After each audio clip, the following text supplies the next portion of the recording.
What if I told you there's a country where starting a business can take just a few days, where the system is fully digital and where your company instantly gains credibility across Europe? Sounds like a dream setup, right? But here's the problem. Most people assume that countries like Denmark are too expensive, too strict, or only for large corporations. Most people get this wrong, but here's why: they focus on cost instead of efficiency. And the surprising truth about Denmark is this: it's one of the easiest places in Europe to start and run a business, not because it's cheap, but because everything just works. And that changes everything. But this is where it gets serious. If you don't understand how the system works, you can still run into issues, especially if you're a foreign entrepreneur. So in this video, we're going to break down exactly how to register an LLC in Denmark, step by step through a real story. So by the end, you'll not only understand the process, but also whether Denmark is the right move for your business. Let's start with the story. Meet Alex. Alex runs a small SaaS business in the US. His clients are mostly in Europe, and business is growing. But there's a problem. European clients keep asking for local invoicing. Some even hesitate to work with him because he doesn't have an EU-based company. At first, he ignores it, but then he loses a major contract. And that's when it hits him. He needs a European presence. So he starts researching. Germany, too bureaucratic. France, too complex. Then he discovers Denmark. At first, he's skeptical. Is it really that simple? But then he finds something interesting: a fully digital company registration system, fast processing times, high trust in Danish businesses. Now he's curious, and curiosity leads to action, because sometimes the smartest opportunities are the simplest ones. Now, before we follow Alex further, let's understand what an LLC in Denmark actually is.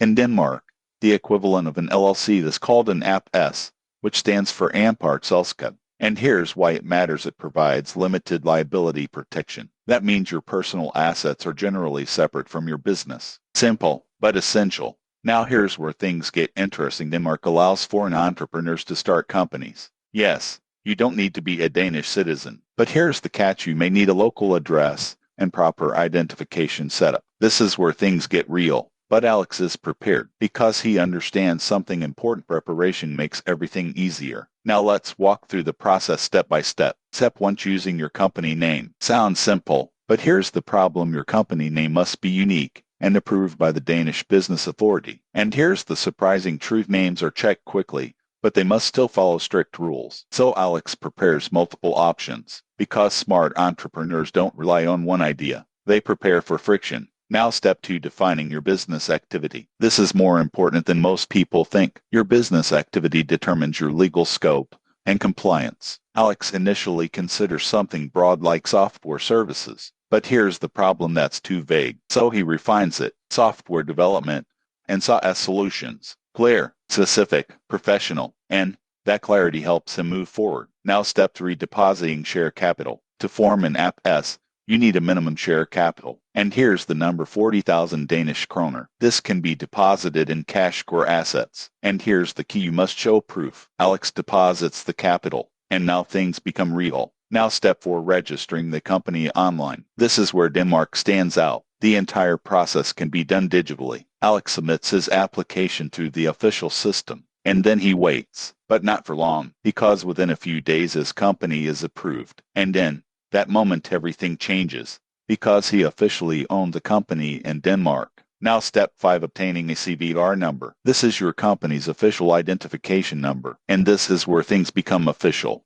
because without it, your business cannot operate. Alex receives his CVR number, and now his company is active. Now step 6: setting up a business bank account. This is essential, because without it, your company cannot function. And here's the challenge: Danish banks require verification and documentation. This step can take longer than expected. Alex faces delays here, and for a moment he feels frustrated. But then he realizes something important: the system is strict because it's trusted, and eventually his account is approved. Now everything starts to come together. Now step 7: registering for VAT.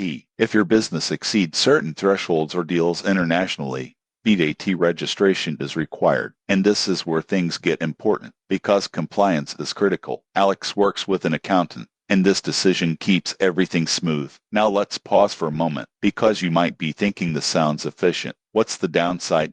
And that's the right question, because no system is perfect. And this is where it gets real. Denmark is not the cheapest country. Taxes can be higher than in other jurisdictions. Compliance is strict. This is where it gets dangerous if you ignore regulations. Penalties can be serious. But if you follow the system, you gain something powerful. Trust. Now let's go back to Alex. 6 months later, his business looks completely different. He has an EU-based company. Clients trust him more. He's closing bigger deals, and his growth is accelerating. This is the hidden payoff. Now let's bring everything together. Registering an LLC or APS in Denmark involves choosing a company name, defining your business activity, depositing share capital, registering the company online, obtaining a CBR number, opening a bank account, registering for VAT. Simple steps, but powerful outcomes. And here's the deeper insight. Most people miss this. Isn't just about Denmark. It's about efficiency, because when systems are efficient, you move faster. When you move faster, you grow faster. And that's the real advantage. Now here's the question you need to ask yourself. Are you building your business in a system that slows you down or one that accelerates you? Because that decision can change everything. And if you've stayed with me this far, you're already thinking differently. You're not just chasing opportunities. You're understanding systems. And that's what makes you business-minded. So if this gave you value, if it opened your perspective even a little, make sure to subscribe, because we're diving deeper into global business, smart strategies, and opportunities that most people never even consider. And trust me, the next move you make could define your future.